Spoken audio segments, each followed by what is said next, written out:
When Evan handed me the breakup fee for the 19th time, I agreed. The girl he adored was clamoring for a title and couldn't wait any longer. Neither could I. I was pregnant, and the baby wasn't his. After signing the agreement, I took a photo and sent it to Evan. It's signed. Will you have your assistant come pick it up? 20 minutes passed quietly. Evan's chat window was as silent as the grave. I was thinking if I should call for a courier when I saw Evan, slightly out of breath, standing at the door. He had actually come himself. Makes sense. His little sweetheart had been causing a commotion for half a year, wanting an official position. Seems like he was truly in a hurry. So, tell me, what new trick are you trying to pull? I've given you everything you could ask for. His tone was cold, with a hint of impatience. 3 years ago, Evan gave me a wedding. Since then, I had been his wife in name. I accompanied him from rags to riches, but in the past half year, he had been trying to figure out how to ditch me, just to make room for that little canary. He's altered the property division agreement 19 times already. I was dissatisfied with each one before. This time, I obediently signed it, and now he's suspicious. I chuckled and handed him the agreement. He suspiciously opened it, saw my signature, and his face darkened. Sherry, did you really agree? I looked at him weirdly. He always said he hated my childish jealousy the most. Now, I wasn't making a fuss,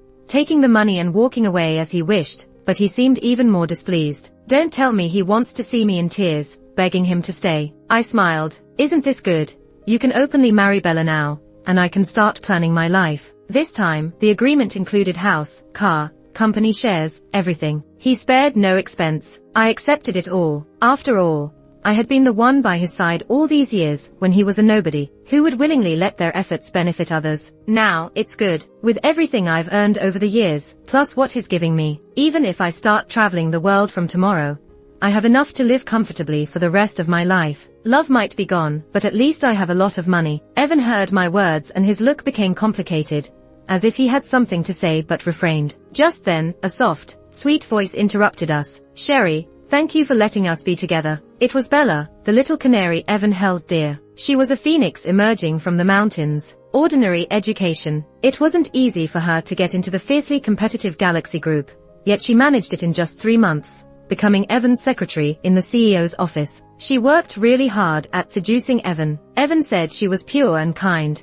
always afraid I would bully her. But what kind of pure and kind person would sleep with a married man and send photos to his wife? I couldn't accept it before. I cried hard, made a fuss. I even exposed them online out of anger. The next day, not a trace was left. Evan's methods were always neat and thorough. The funny thing is, eventually, he used those same methods on me. After all the trouble, I am tired. I looked at the two of them with a faint smile, not bothering to say more. You've got the agreement, aren't you leaving? I issued an eviction order. The villa was under my name. Since Evan started frequently seeing his lover, he barely returned here. If they stayed any longer, I would want to disinfect the whole house. Evan's face darkened. Sherry, playing hard to get won't work on me. Since you dare to sign, don't regret it. With that, he pulled Bella and walked out. Wait, I called out to Evan. He turned back, showing an expected expression. He probably thought I couldn't bear to let him go, but I just reminded him, don't forget to transfer the money, and transfer the property to my name soon. His expression blanked for a second, and then he gritted his teeth. You are in a hurry. In a hurry, of course.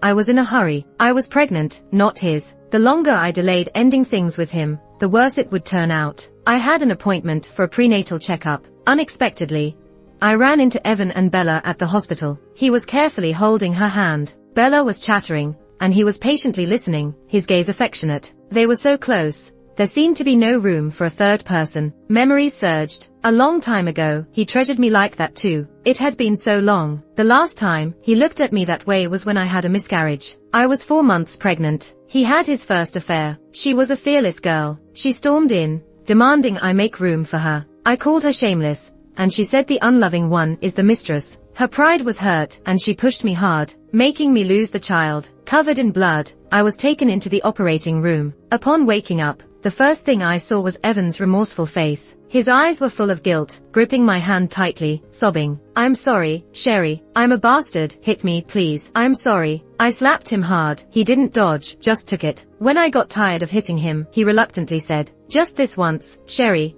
Give me a chance to make it up to you, okay? We will have children again. He sent that girl away, becoming a considerate lover once more. but it only lasted half a year. After half a year, there were new girls around him again, one youthful face after another. Before I could remember them, they were replaced. Bella had been by his side the longest. Running into them at the obstetrics and gynecology department was indeed awkward. I turned to leave. Who would have thought Bella's voice would stop me? Sherry, fancy seeing you here. She was hanging on to Evan like a big ornament. Her cheeks were flushed, looking kind of shy. I'm pregnant, here to see the doctor. I watched her act without any expression. Evan saw the registration slip in my hand and frowned. What are you seeing the doctor for? I gave a cold smile. Mr. Evan, it's best not to be too curious about your ex-wife's privacy in front of your new lover. He seemed a bit annoyed and actually pushed Bella aside, grabbing my wrist. Sherry, I am your man. You suddenly show up at the gynecology department.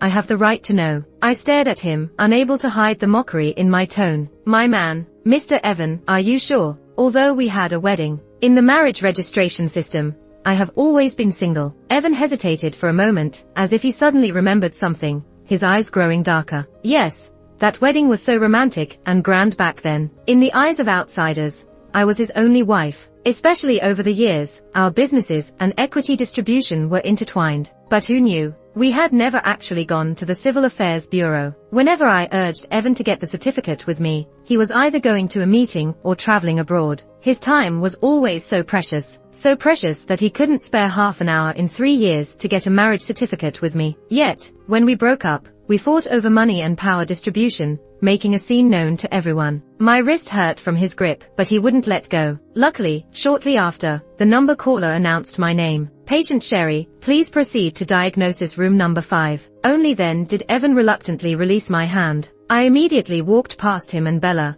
into the diagnosis room, and locked the door. I didn't care at all about Evan's extremely dark expression. The doctor carefully reviewed my test reports and gave a few instructions, also told me to bring the child's father next time. He's dead. This statement struck like a thunderbolt. The doctor, who was focused on writing prescriptions, quickly lifted his head, eyes flooded with sympathy. He changed to a consoling tone, telling me to take care and to mourn appropriately. I cooperated and put on a sorrowful expression. Maybe because it was early in pregnancy, I felt a bit drowsy. After returning from the hospital, I kept sleeping. In a daze, I had many dreams. At first, it was me just graduating college, and Evan's family going bankrupt, leaving him homeless. We squeezed into a small rented apartment, where he held me, wrapping me in his puffer jacket, resting against his chest. Sherry, when I have money, I won't let you suffer anymore. I'll hire at least 5 people, 1 to cook for you, 1 to wash clothes, 1 to fold blankets. From the sounds of his booming heartbeat, my face turned red from his sweet talk, naively believing that love could conquer all. Later, he really made a comeback, achieving fame and success. But more people started showing up around him. Those people came and went, just like Evan's elusive love. In the final dream, it was a mess everywhere, broken pieces of porcelain at my feet, bleeding as I cried and broke down. He watched me go mad, unmoved, speaking indifferently. Sherry, you look so ugly doing this. At that moment, I looked at him. The person I deeply loved during those youthful years suddenly seemed rotten. When I woke up, the sky was already getting dark. I groggily got up. A sudden voice startled me. I heard, "You're carrying my child, and going around spreading rumors that I'm dead." I jolted, turning towards the voice. Standing by the window, a man was looking at me, moonlight casting a silver glow over his dark suit. The room was unlit. Hidden in the dark, he'd be hard to notice if he didn't speak. "Jack, did you want to scare someone to death? You're too much." Jack laughed, amused by my words. He walked to the bed and pulled me into his arms. Warm body heat seeped through my thin nightgown, as his hand gently stroked my lower back. When he spoke again, his tone was filled with helplessness. "Who's really been too much here, Sherry? First, you sleep with me and run away. Now you want to run off with my child, too." Jack guessed right. My plan was to have the child and settle in a small town, far from Evan, and far from Jack. After all, the start of our relationship wasn't exactly clean. That was 3 months ago, on my birthday. Evan suggested spending the last birthday together before we split, for good luck and a clean break. He had made an early reservation at a restaurant. The window seat offered a full view of the night scenery. He came to pick me up as if nothing had ever changed between us. He presented a cake to me and lit the candles himself. "Make a wish." At his urging, I closed my eyes with mixed feelings and silently said, "My wish is..." It took maybe 10 seconds. When I opened my eyes again, the seat across from me was empty, leaving me bewildered. Evan had disappeared. I waited for quite a while, but he didn't come back. Finally, a server informed me. Mr. Evan received a phone call and left. He said to tell you to finish your meal and leave. He'd cover all the expenses. I watched the candles burn out on the cake,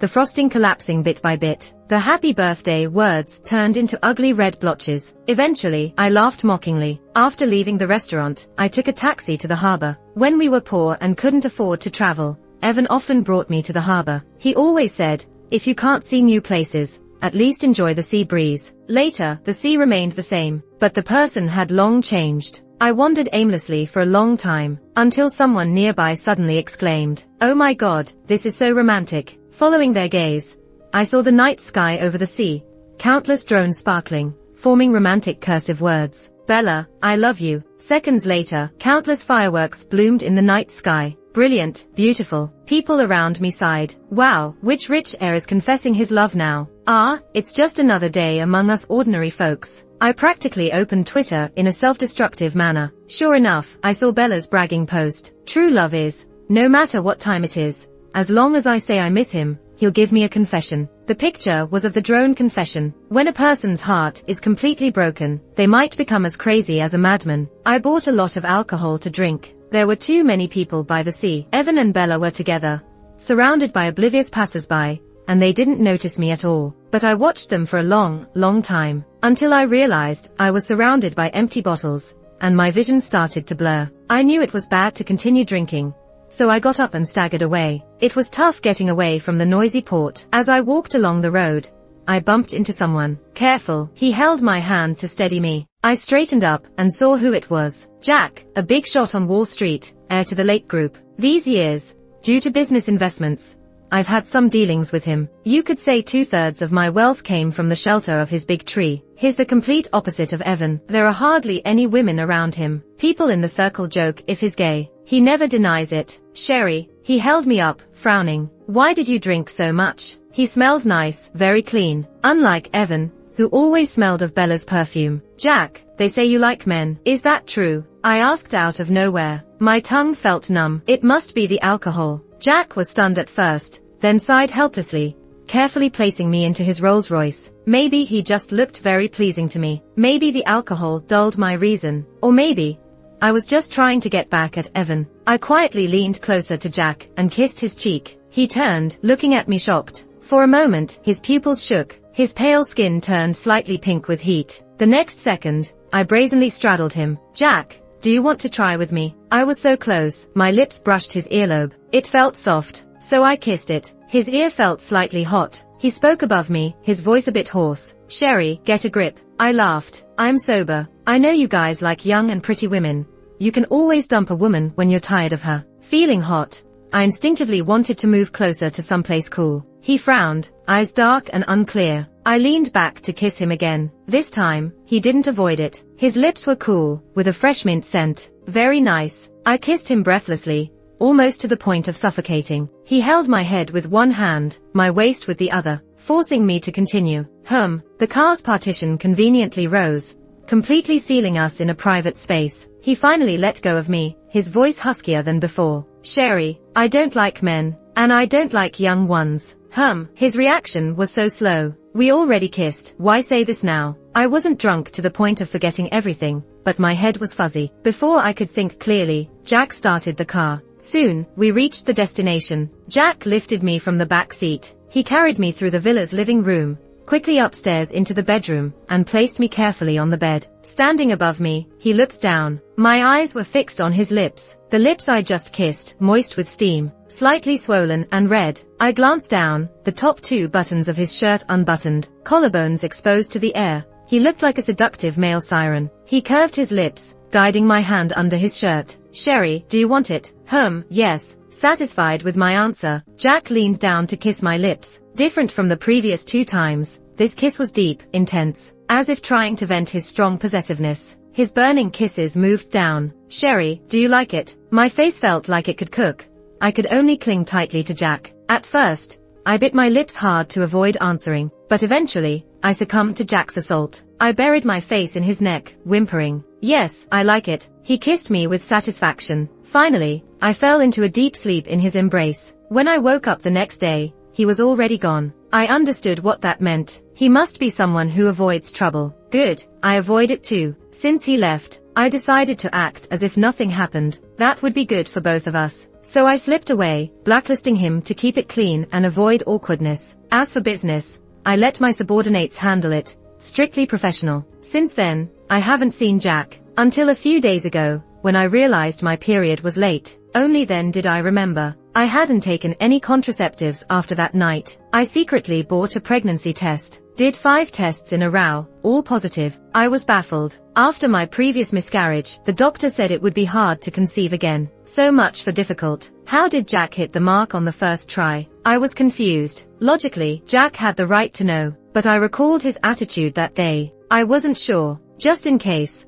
I didn't mention a word, planning to break up with Evan quickly and secure a future for me and the baby. Unfortunately, before I could, Jack found me. Sherry, why did you block me? His lips close to my ear, his voice cool, warm breath spilling from his mouth. You didn't regret sleeping with me, did you? His attitude left me stunned. I didn't expect him to care so much about me blocking him. To avoid more misunderstandings, I decided to make things clear. Jack, we're all adults here. I initiated that night, so I understand and accept the consequences. You found out about the hospital, so you should know I'm definitely keeping the baby. I have money. I can take care of the child myself without troubling you. If you're really worried, we can sign a confidentiality agreement. Jack suddenly froze while kissing my earlobe. His voice dropped even lower. You're going to do it alone. What if the kid asks about their dad? And what if they want to see a picture of him? I had already thought through this. I'll tell the kid their dad is dead. We can use AI to create photos. As for the cause of death, let's say it was a car accident. If you're not happy with that, you can come up with a more dignified death for yourself. Of course, if you want to see the kid later, that's fine. He can call you uncle.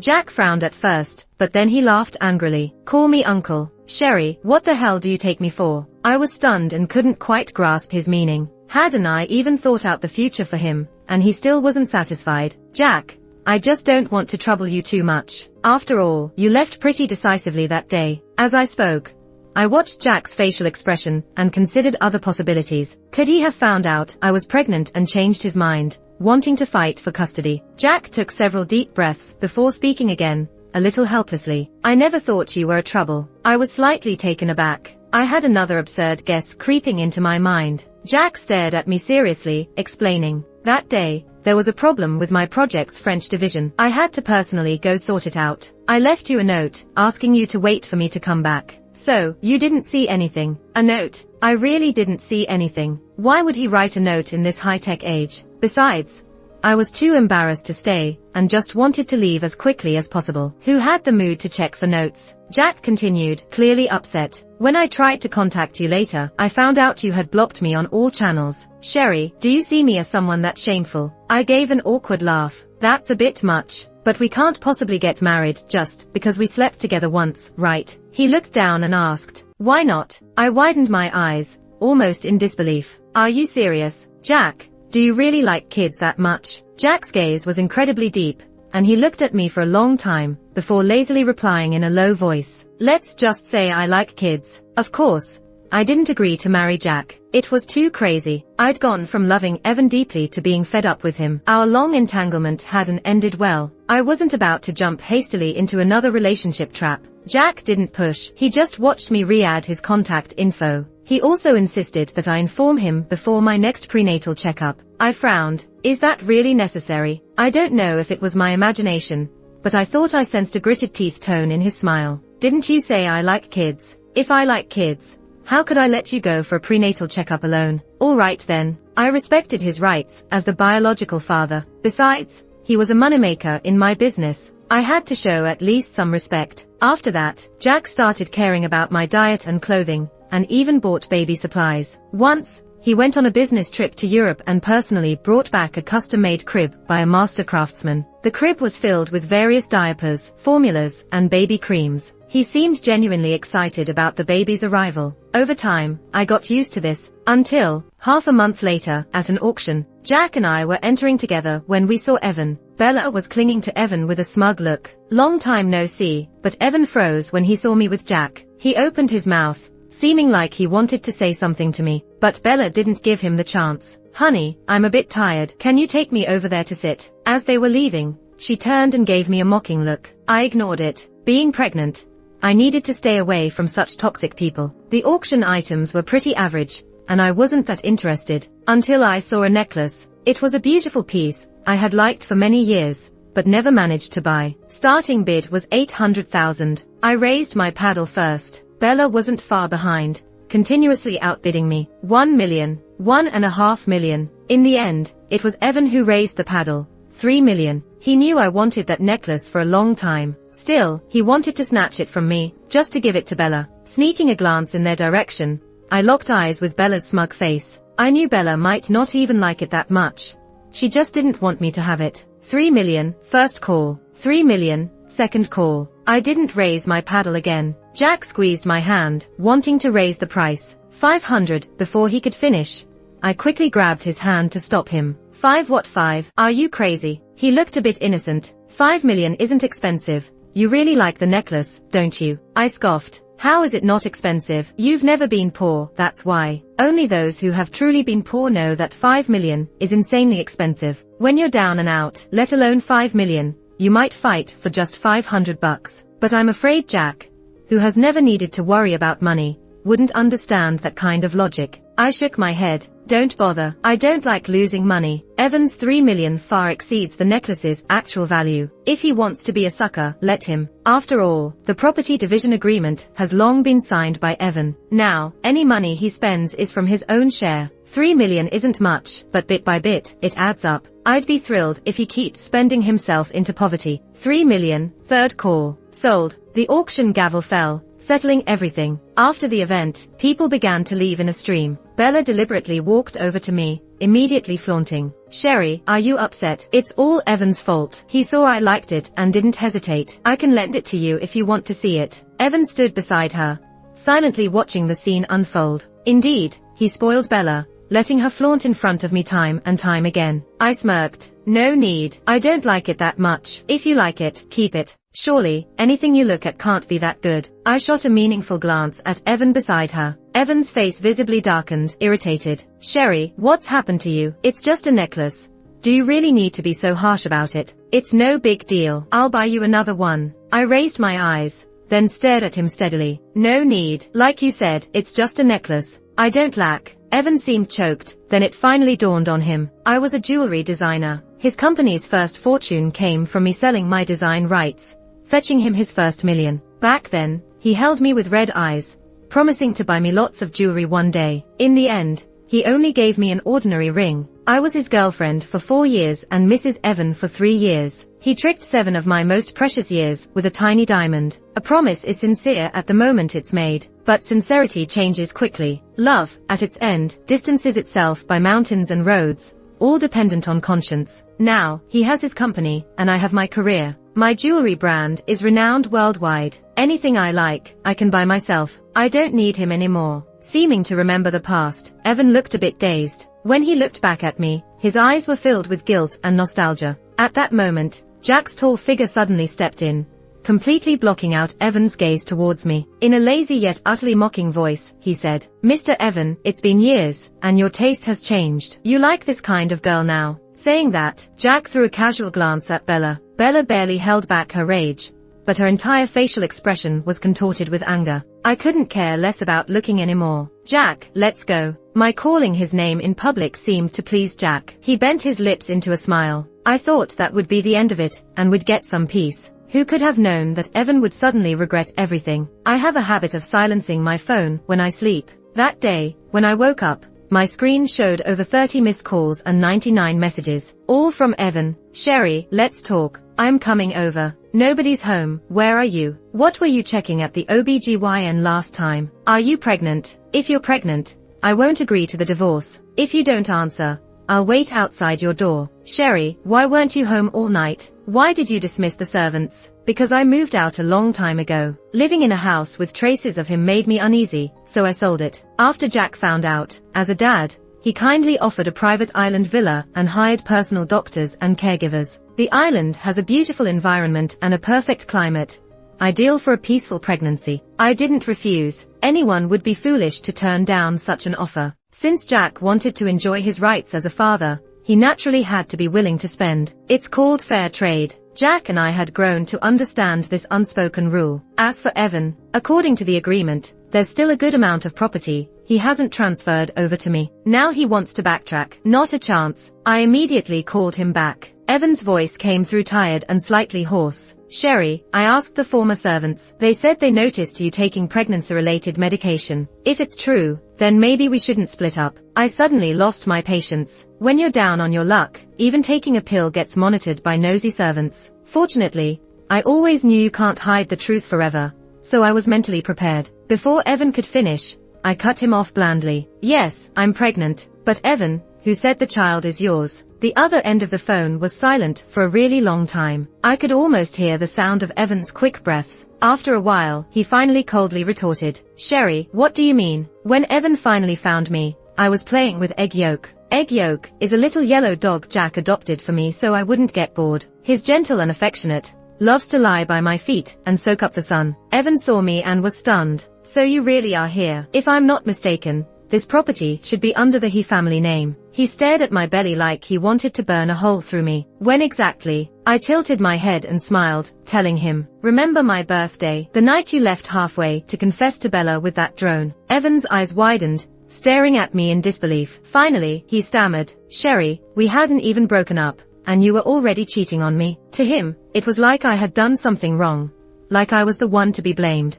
I couldn't help but laugh mockingly and shot back. And all these years, as you kept changing lovers, and when you got Bella pregnant, did you ever think of me? Knowing he couldn't justify himself, he stood there for a long time before reluctantly saying, Sherry, abort the child. Let's not fight anymore. We'll go to the registry office and get married. Let's have a good life together, okay? I laughed out loud, staring at him without blinking. Abort? You think that's even possible? I had a miscarriage before. The doctors said it would be hard for me to have children again. Do you remember why I had that miscarriage? What right do you have to decide the fate of my child? He staggered, pain flashing in his eyes. Fine, then have the baby. When you're better, we'll have our own child, okay? I felt like it was the funniest joke I'd ever heard. I couldn't help but look at him like he was crazy. Do you even hear yourself? His eyes were red as he made one last attempt. Sherry, for you, I'll accept this child. At that moment, a low chuckle came from not far away. It was Jack. He loosened the top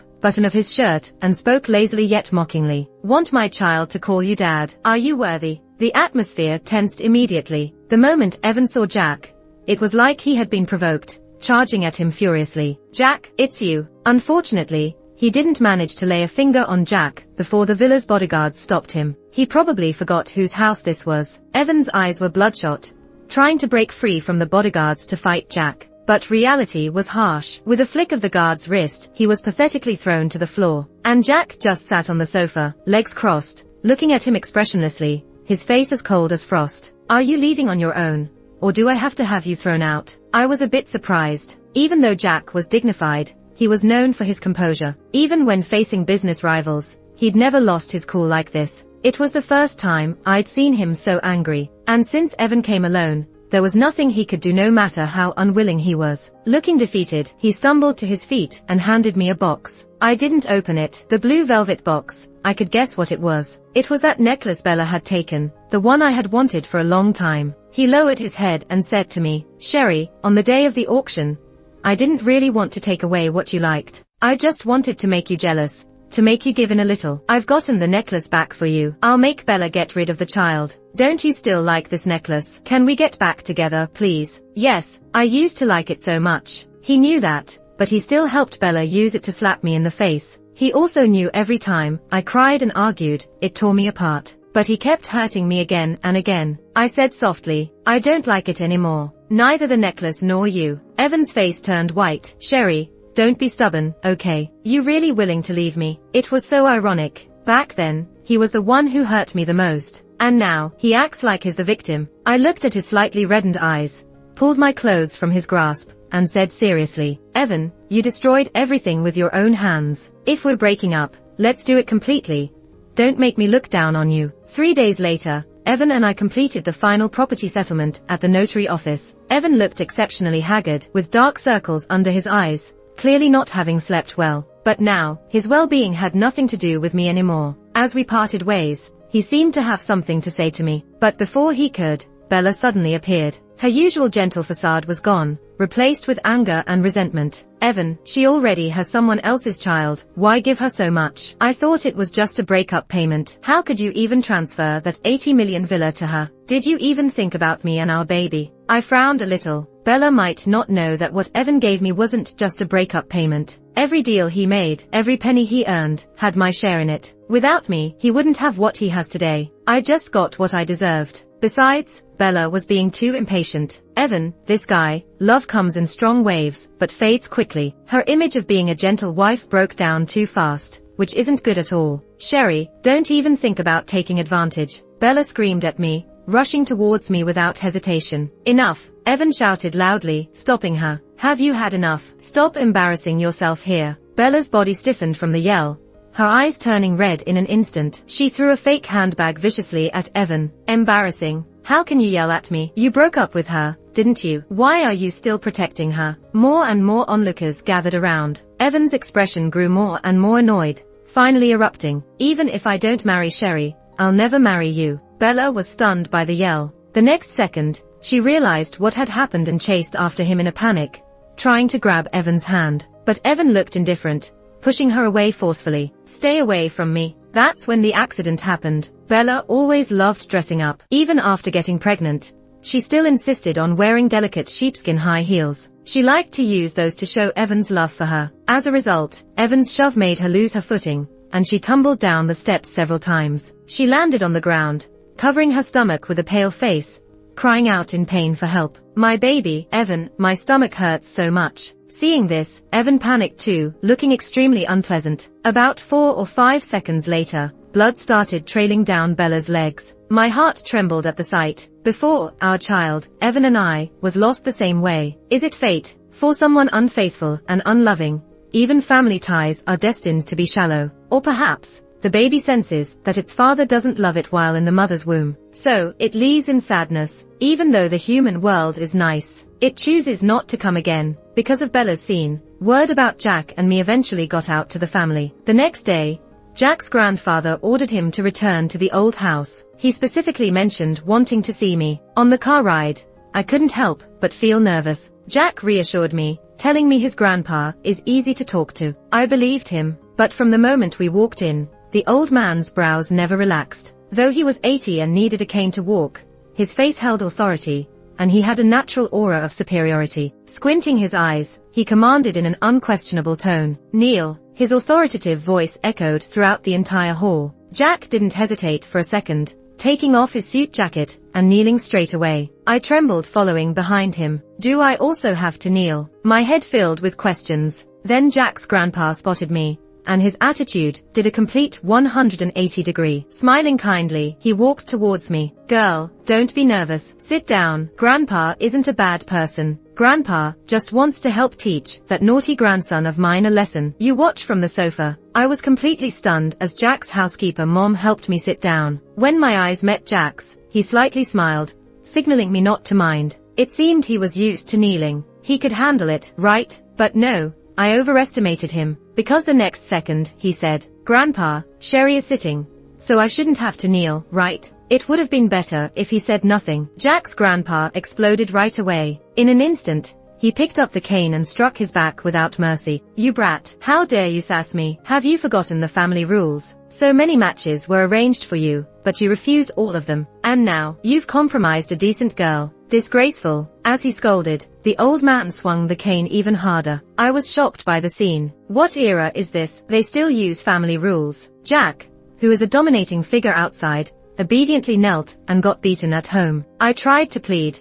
Jack's grandpa, actually, it's not Jack's fault. I was drunk and Before I could finish, Jack's grandpa interrupted. Don't plead for him. You were drunk, but what about him? If he didn't have bad thoughts, could this have happened? It's clearly this brat taking advantage of you. Watch me teach him a lesson. Jack's grandpa meant business while beating. Seeing 10 strokes in, Jack's white shirt already showed hints of blood. I quickly stepped in to stop the cane. No more beating. Jack's grandpa wasn't willing, trying to wrestle the cane back. In the tussle, Jack suddenly stood up from his obedient kneel, shielding me behind him. Grandpa, you can beat me, but don't push Sherry. She's pregnant. Jack's grandpa's hand froze in midair upon hearing this. After a few moments of confusion, a gleam of joy shone in his eyes. Pregnant? Are you saying I'm going to have a great-grandchild? Jack hesitated. You called me back for a beating yet didn't know she's pregnant. Jack's grandpa shook his head in puzzlement. So, he only had a vague idea and didn't know I was already carrying Jack's child. I came to Jack's home, this time fully prepared to discuss the custody of the child. Who would have thought the old man,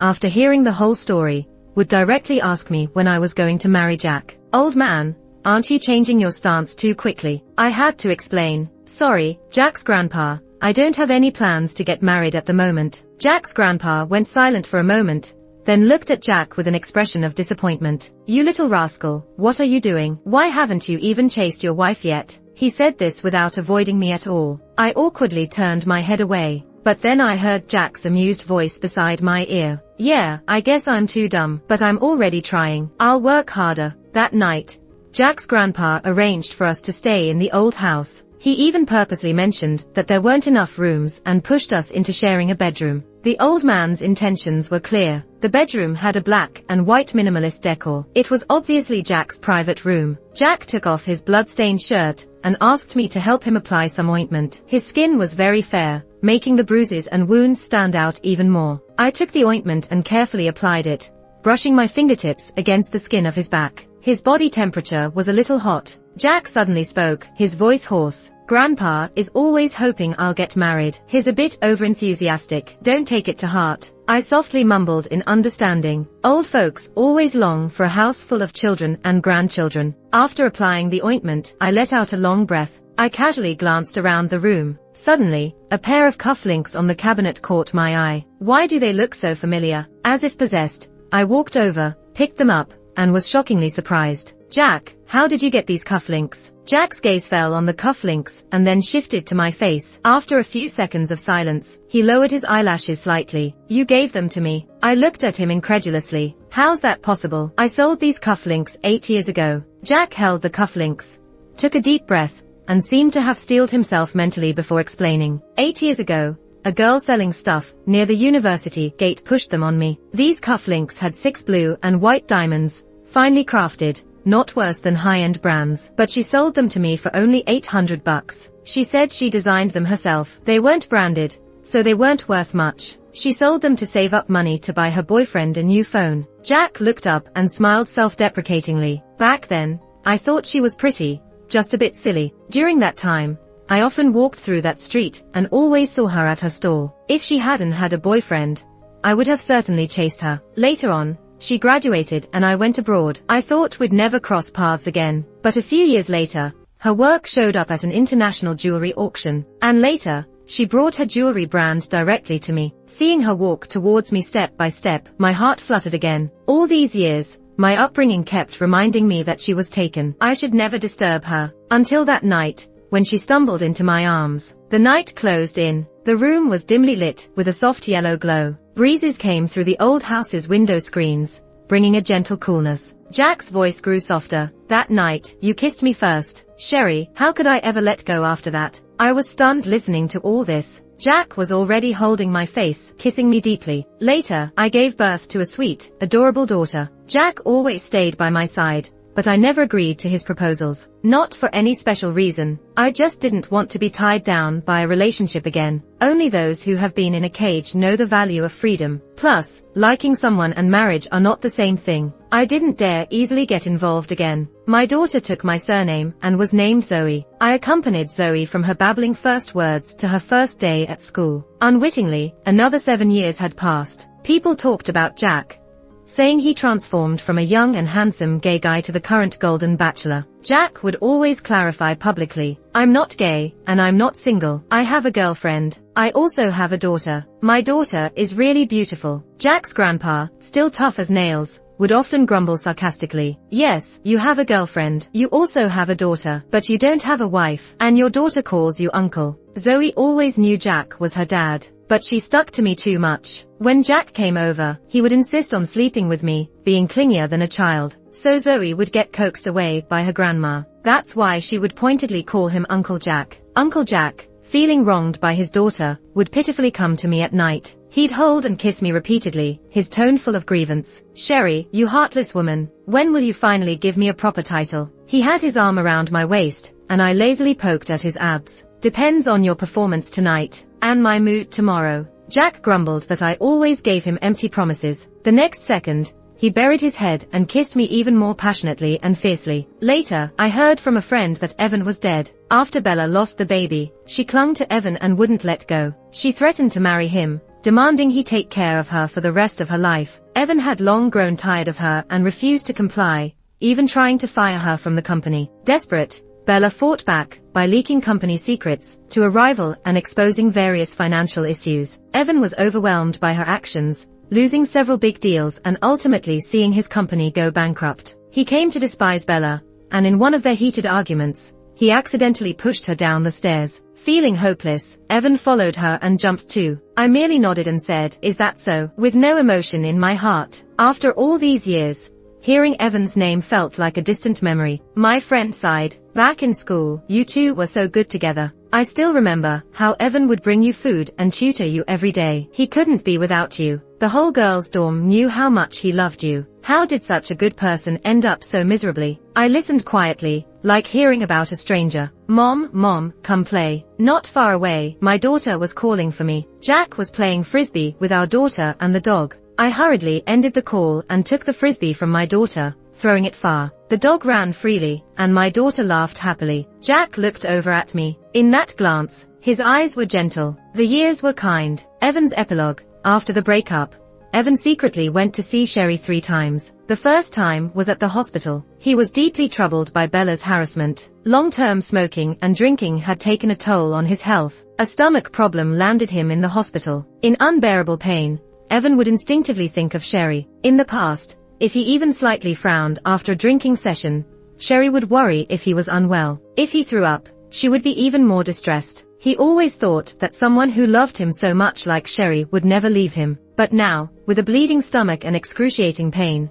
even hearing her voice was a luxury. Sherry had long deleted him from her Instagram. Luckily, old messages were still there. He obsessively listened to her old voice messages. "Honey, come pick me up after work. By the way, find some time this year to take me to Iceland to see the Northern Lights. Okay. Evan, Mr. Evan, happy birthday. No working late tonight. And don't make fun of my ugly cake." Her voice seemed so close to his ears. Playful, sweet, angry. He purposely ignored the later arguing and her tearful questioning if he still loved her. It was only after losing her that he realized he wasn't tired of Sherry, but Sherry had already become a part of his very being, like oxygen, seemingly unnoticed but essential. Later, by a twist of fate, he saw Sherry again at the obstetrics department of the same hospital. Sherry was there for a checkup. Jack was with her the whole time, this well-dressed man attending to a pregnant woman, personally running back and forth. At that moment, Evan mustered all his strength to resist the urge to run to her and beg for forgiveness. To avoid disturbing her, he fled in disgrace. The second time he saw Sherry was 3 years later. At that time, his company was in trouble. Seeking funds, he was running everywhere. Passing by the billboard at Times Square, he saw her jewelry ad. She was a designer with both business acumen and artistic talent. In these years, his career had stagnated while she had left him far behind. Evan saw Sherry standing under the billboard, wearing a bright red dress. Maybe for some business event, she was posing with reporters. She looked stunning, and he looked miserable, like he could never catch up to her again. Evan silently watched, his eyes turning red. The third time he saw Sherry was at an amusement park. The sun shone brightly that day. Jack held their daughter's hand with one hand, holding an umbrella over Sherry with the other.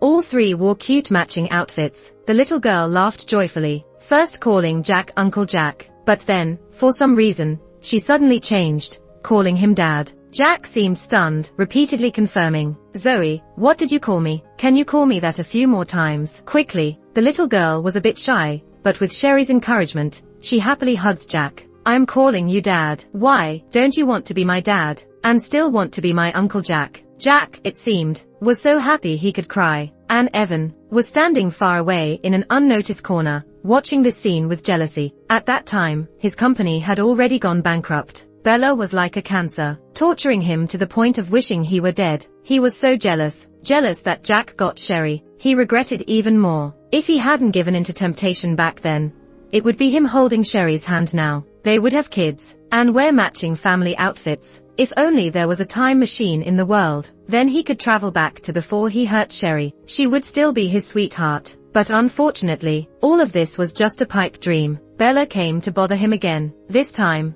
during the quarrel, Bella threw his old phone out of the window from the 10-something floor. The phone shattered into pieces. Evan completely lost it. That phone had Sherry's old voice messages. All these years, he never had the heart to delete them. During every sleepless night, he relied on those voices to poison himself, but Bella destroyed it. In that moment, his sanity was completely devoured. He pushed Bella out. "Go to hell," he said to Bella, and to himself, as the body arched through the air. In that moment of falling, the howling wind passed by his ears. "Sherry, if I'm not here anymore, would you think of me sometimes? Or maybe, it's better to forget."